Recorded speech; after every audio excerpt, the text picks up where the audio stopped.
কাকু কলা কত করে দিচ্ছ? হ্যাঁ 5টা কলা 20 টাকা। হ্যাঁ 5টা 20 টাকায়? কাকু তুমি একটা কাজ করো, এখানে যতগুলো পচা কলা রয়েছে তুমি প্যাক করো। হ্যাঁ সমস্ত পচা কলাগুলো নেবে? নিশ্চয়ই এনার বাড়িতে গরু ছাগল রয়েছে, তাদেরকেই খাওয়াবে। আচ্ছা দিদি আচ্ছা, আমি এক্ষুনি সমস্ত পচা কলা প্যাক করে দিচ্ছি, দাঁড়ান দাঁড়ান। করো করো। এই দেখুন একদম পচা একদম পচা, দাঁড়ান দাঁড়ান দাঁড়ান আরো দেখাচ্ছি। এই দেখুন এটাও পচা এটাও পচা। ওই একটা পচা কলা, ওই একটা, ওটাও নি নাও ওটাও নি। হ্যাঁ হ্যাঁ হ্যাঁ নিচ্ছি নিচ্ছি। এই দেখুন এটাও পচা কলা এটাও পচা কলা। ওই যে ওখানে একটা রয়ে গেল, ওটাও নি নাও ওটাও নি নাও। এই নিন দিদি সব পচা কলাগুলো প্যাক করে দিয়েছি, এই নিন। হ্যাঁ না না না না না, এই পচা কলাগুলোকে এবার সাইডে রেখে এখানে যে ভালো কলাগুলো রয়েছে তার থেকে আমাকে 5টা কলা দাও। কি চালাক মহিলা রে বাবা, এরকম কাস্টমার আমি জীবনে দেখিনি। দিচ্ছি দিচ্ছি দিচ্ছি। এ নাকে পচা কলা গছানো যাবে না। দাও দাও দাও। এই নাও তোমার 20 টাকা। বাচ্চা হওয়ার আগে ব্যাগ গোছানো। কতদিন পর ঘুরতে যাচ্ছি, আমার মেকআপ প্রোডাক্ট গুলো সব মনে করে করে ব্যাগে ভরে নিতে হবে। মেকআপ খারাপ হয়ে গেলে তো টাচ আপও দিতে হবে। এই লিপস্টিকটা ভরে নি, একটা লিপস্টিক নেবো আর একটা নিয়ে নি, এই লিপস্টিকটাও নিয়ে নি, এই কাজলটা নিয়ে নি, লাইনারটা নিয়ে নি, এই পাউডারটাও নিয়ে নি, টাচ আপ দিতে হবে তো। এই কালারটা নিয়ে নি, এই লিপ বামটা নিয়ে নি, এই নেল পলিশটাও নিয়ে নি, এই আইব্রো পেন্সিলটা নিয়ে নি, এই ক্লিপটা নিয়ে নি, এই ক্লিপটা নিয়ে নি, এই ক্লিপটাও নিয়ে নি। ব্যাস আমি রেডি। যাই এবার বেরিয়ে পড়ি। এই ছোট ব্যাগটাই নিলাম, একটা বড় দামদার ব্যাগ নিয়ে তো কোনো লাভ নেই। যাই এবার বেরিয়ে পড়ি বাবা, সানগ্লাসটা পরে নিলাম। যাই এবার ঘুরতে বেরিয়ে পড়ি। বাচ্চা হওয়ার পর ব্যাগ গোছানো। বাবুর সব জিনিসগুলো মনে করে করে নিতে হবে। দুটো জামা নিয়ে নিলাম, দুধের বোতলটা নিয়ে নি, গরম জলের বোতলটাও নিয়ে নিলাম বাবা।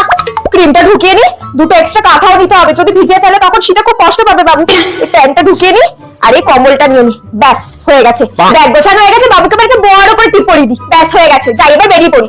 আমার জন্য কি ব্যাগে কিছু নেবো? না না, বাবুর জন্য জানিয়েছি তাই যথেষ্ট। আমার জন্য আবার কি নেবো বাবা, ব্যাগটা এমনি কত ভারী হয়ে গেছে। যাই এবার বেরিয়ে পড়ি। চলে শোনা মা। 1900 সালে যেভাবে চুল বাঁধতাম, সকাল সকাল উঠে মাথায় ভালো করে তেল দিয়ে নিয়েছি, তারপরে দুই দিকে বিনুনি করে কাটারগুলো লাগিয়ে নি। হ্যাঁ আজ তো কানহাইয়ের জন্মদিন, আমাকে ভালো করে সেজে যেতে হবে। হ্যাঁ সবার থেকে যেন আমাকে বেশি সুন্দর লাগে। এই লাল রঙের ফিতে দিয়ে চুলগুলো এবার বেঁধে নি। হ্যাঁ এই তো হয়ে গেছে বাঁধা, এবার খালি একটা ওড়না নিলেই আমি রেডি হয়ে যাব। এই তো খুব সুন্দর লাগছে। এবার যাই জন্মদিনের জন্য বেরিয়ে পড়ি। 2025 সালের চুল বাঁধা। আজ তো রোহনের জন্মদিন, কিভাবে যে হেয়ারস্টাইলটা করবো আমি কিছুই বুঝতে পারছি না। দেখি তো এইবার এরকম ভাবে কেমন লাগছে আমাকে। ওফ নো, একদমই মানাচ্ছে না। নো, এক সাইডে একটা ক্লিপ লাগিয়ে নি, চুলটা ছেড়ে দিই। ওয়াও এবার আমাকে খুব সুন্দর লাগছে।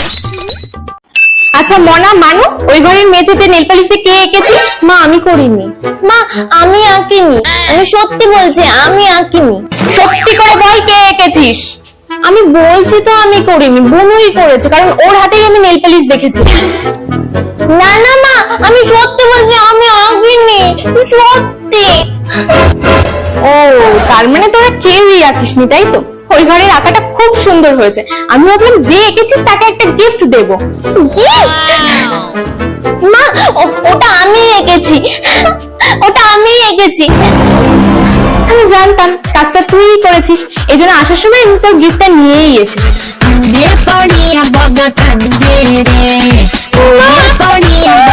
কিপ্টে টিউশন টিচারের কাছে পড়তে গেলে যা হয়। আচ্ছা আজ তাহলে সবাই পড়া করে এসেছো তো? ম্যাম খুব গরম হচ্ছে, পাখাটা চালান না। গরম লাগছে, পাখা চালাবো? এখন পাখা তো চালানো যাবে না, কারণ পাখা চালালে তো চচ্চর করে কারেন্টের বিল উঠবে। যা গরম পড়েছে এমনিতেই আমরা অনেক পাখা চালাচ্ছি। আরে না রে, কি বলতো, পাখাটার ঝুলটা না পরিষ্কার করা হয়নি, তাই পাখাটা এখন চলছে না। পরিষ্কারটা আগে করে নিই তারপর চালাবো। হ্যাঁ তুই একটু ওই দিকের জানলাটা খুলে দে, আর তুই একটু ওই দিকের জানলাটা খুলে দে, দেখ খুব ঠান্ডা হাওয়া আসবে ওখান দিয়ে। ম্যাম একটু ফ্রিজের জল দেবেন, খাবো। না না, ঠান্ডা ফ্রিজের জল তো একদম খাওয়া যাবে না, দেখতে পাচ্ছিস না আমার সর্দি হয়ে গেছে। না না, তারপর সর্দি হয়ে গেলে কি হবে? এক্ষুনি বাড়ির লোকে বলবে কোথা থেকে কি খেয়ে এসছিস, ম্যাম কি খাইয়ে দিয়েছে তারপর শরীর খারাপ করেছে। দরকার নেই, কিছু ঠান্ডা জল খেতে হবে না, তুই ওই বাইরের দিকে যা, ওখানে একটা জল রাখা আছে, ওই জলটা খেয়ে নে। ঠান্ডা জল খাওয়ার এখন কোনো দরকার নেই, সর্দি কাশি ধরে যাবে। শান্তনা, রিমি, পুচি, ত্রয়ী, তোমাদের নাম আমি নিয়ে নিলাম। এই দেখ প্রিয়া, আমি নতুন চশমা কিনেছি। হাট, এই চশমাটা অতটাও স্টাইলিশ না। আরে স্টাইলিশ দিয়ে কি করবো ভাই, আমি তো এটা দিয়ে বিজনেস করবো, বিজনেস। এই চশমাটা দিয়ে বিজনেস? এই দেখ, এ মামা কিছু দিয়ে যা, মা কিছু দিয়ে যা, মা এ মামা, এ মামা কিছু দিয়ে যা রে, দুদিন ধরে কিচ্ছু খাইনি, দাদা কিছু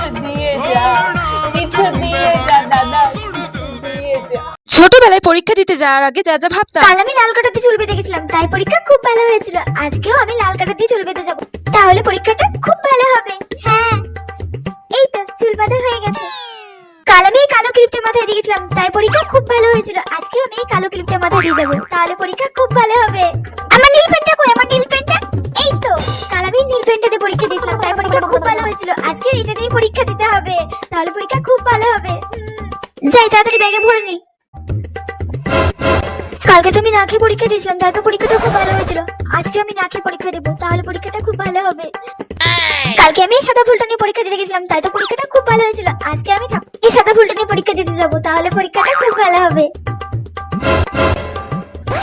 এ বাবা, কালকে যাবার সময় তো আমি কলা গাছের দিকে তাকিয়েছিলাম না, তাই তো পরীক্ষাটা খুব ভালো হয়েছিল। আজকে আমি তো কলা গাছের দিকে তাকিয়ে ফেলেছি, তার মানে আজকে পরীক্ষাটা খুব খারাপ হবে। গরিবের মেয়ে যখন বড়লোক বাড়ির বউ।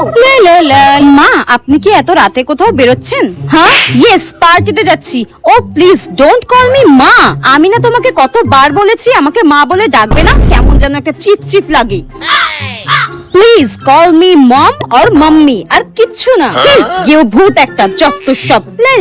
মা, আপনি ফিরে এসে রাতের খাবার খাবেন তো? তাহলে আমি রান্নাটা চাপিয়ে দিই। না না না, আমার জন্য ডিনার বানাতে হবে না, আমি পার্টি থেকে খেয়ে আসবো। আর আজকে রাত্রে তোমাকেও বাড়িতে খাবার দাবার বানাতে হবে না। তুমি একটা কাজ করো, তুমি বাইরে থেকে খাবার অর্ডার করে নাও, ঠিক আছে? হ্যাঁ, অনলাইনে খাবার অর্ডার করতে হবে?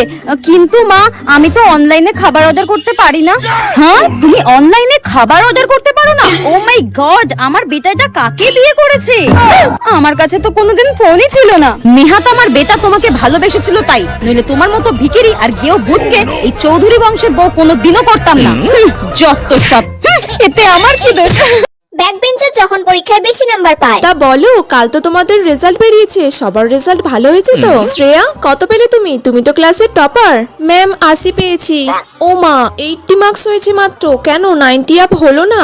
না ম্যাম, হয়নি 90 আপ। আচ্ছা ঠিক আছে, বসো বসো। সতীশ না, এবার তুই ওঠ, কত পেলি বল? ম্যাম, আমি 95 পেয়েছি। তুই 95 পেয়েছিস? তোর পাশে কে বসেছিল? শ্রেয়া বসেছিল নাকি? ম্যাম, আপনি না থাকলে তো আমি এত নাম্বার পেতামই না। সে তো আমি পড়াশোনা ভালো করাই, আমি তো জানি। যা যা পড়িয়েছিলাম তাই তাই তো পরীক্ষায় এসেছে। আর তো পড়ানোর টেকনিক আছেই। না না ম্যাম, আমি আপনার পড়ানোর টেকনিকের জন্য বলিনি আমি বেশি নাম্বার পেলাম। আপনি যা পড়ান তা তো আমার মাথার উপর দিয়ে যায়। কিন্তু আপনি যদি পরীক্ষার আগে আমার দাদুর দোকান থেকে প্রিন্ট আউটটা না বার করতেন কোয়েশ্চেন পেপারগুলোর, তাহলে তো আমি এত নাম্বার পেতামই না।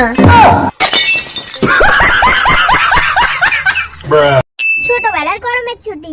উফ, কি গরমটাই না পড়েছে এবছর। তার উপর আজকে আবার রিন্টি ডুগডুগি স্কুলেও আসেনি, সব ক্লাসগুলো আমাকে একা একা করতে হলো। ধুর, ব্যাংক ভালো লাগে না, ভাবলাম একসাথে স্কুল দিয়ে বাড়ি ফিরবো। গরমের মধ্যে ঘামতে ঘামতে আমাকে একাই স্কুল দিয়ে বাড়ি আসতে হলো। ধুর। ও মা, আরে খেন্তি বল। ও মা, খুব গরম পড়ে গেছে গো, আমার আর স্কুলে যেতে ইচ্ছা করছে না। আর চিন্তা করতে হবে না খেন্তি, তোর তো কালকে থেকেই গরমের ছুটি পড়ে যাচ্ছে রে। আমি তো ডায়েরিতে দেখলাম কালকে থেকে গরমের ছুটি। মা, কই স্কুলে তো কিছু বলে না, তার মানে হয়তো ডায়েরিতে লেখা আছে বলেই বলেনি। গরমের ছুটি পড়ে গেছে, খুব ভালো কথা খেন্তি, কিন্তু স্কুল যে হাতের কাজগুলো দিয়েছে সেগুলো কিন্তু ভুললে চলবে না। হ্যাঁ মা, আমি হাতের কাজগুলো করে নেবো। রে রে, তুই তাড়াতাড়ি হাত মুখ ধুয়ে নে, আমি তোকে ভাত দিচ্ছি। কি মজা, গরমে ছুটি পড়ে গেছে। এই খেন্তি, তরমুজগুলো মিষ্টি আছে তো? হ্যাঁ আমার তরমুজগুলো খুব মিষ্টি। খেন্তি, যা গরম পড়েছে আর বেশি কিছু রান্না করিনি, আমি ডাল রান্না করেছি আজকে। আম দিয়ে ডাল করেছো মা? আর তার সঙ্গে তো প্রিয় আলু পোস্ত আছে। আলু পোস্ত করেছো? আমরা আলু পোস্ত দিয়ে খেতে তো দারুণ লাগবে। মা, আমি কিন্তু দুপুরবেলা খাওয়া দাওয়ার পর রিন্টি আর ডুগডুগির সাথে আম মাখা করতে যাবো। হ্যাঁ, এখন তো গরমে ছুটি পড়ে গেছে, তো দুটো হাত পা বেশি হয়ে গেছে, তাই না? তোকে তো আর এখন আটকানো যাবে না। নে তুই তরমুজটা খেয়ে নে, আমি যাই। গরমে ছুটিটা পড়ে গেছে, ভালোই হয়েছে। এবার তো আমি সারাদিন টিভি দেখবো আর বন্ধুদের সাথে খেলবো আর আম মাখা করবো, খুব মজা হবে। বান্ধবী যখন নিজে লিপস্টিক পরে। বেশি লিপস্টিক নষ্ট করা যাবে না, একটু কাছিয়ে কাছিয়ে রেখে দিই যাতে অল্প করে ব্যবহার করতে পারি। এবার ঠোঁটের নিচে একটু ডট ডট দিয়ে নিই, ঠোঁটের উপরেও একটু ডট ডট দিয়ে নিই, ব্যাস। আর কিচ্ছু করতে হবে না, ব্যাস। আমি তো শিওর এরকম করে যদি আমি লিপস্টিক ব্যবহার করি আরো 1 বছর চালিয়ে নিতে পারবো। আর বান্ধবী যখন অন্য লিপস্টিক পরে। শোন না, তোর লিপস্টিকটা আমাকে একটু পরতে দিবি রে? আমি না বাড়ি থেকে লিপস্টিক পরে আসতেই ভুলে গেছি। তোর লিপস্টিকটা একটু পরতে দে না রে। ঠিক আছে পর, কিন্তু টেপি এটা না একটু অল্প করে পরিস, এটা না আমাকে ও দিয়েছে। এই নে ধর। হ্যাঁ, থ্যাংক ইউ রে। বান্ধবী লিপস্টিক বলে কথা, যত পারো তত ঠোঁটে ঘষে নাও, ও তো কিচ্ছু বলবে না আমি জানি। আরে মা, এটা লিপস্টিক, তুই কি একদিনে এটা শেষ করবি নাকি? আর কিছু বললেও আমার কোনো যায় আসে না, আমি তো ঠোঁটে ভরে ভরে ঘষে নিয়েছি। তুই যদি আমার বন্ধু না হতিস না, আমি তোকে মেরেই ফেলতাম। এইভাবে থোবড়ায় লিপস্টিক কে ঘষে ভাই? এই নে। হ্যাঁ, লিপস্টিকটায় আর কিছু বেঁচে আছে, সব ঘষে ঘষে কাচিয়ে কুচিয়ে মেখে নিয়েছে। কি বাজে মেয়ে, মনে হচ্ছে মেরে মুখ ভেঙে দিই। টাইম একটা সবার হলো মানুষের হার্টের ছবি আঁকা। ম্যাম আমার হয়ে গেছে, দেখা।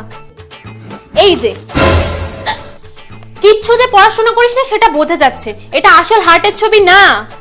ম্যাম এবার আমি শিওর হয়ে গেলাম আপনি সত্যিই কিছু জানেন না, নাহলে আমার বয়ফ্রেন্ড আমাকে রোজ মেসেজে হার্টের ছবি পাঠায়, আমি আসল হার্ট চিনবো না? আজকে আমি হার্ট চেনাচ্ছি তোকে।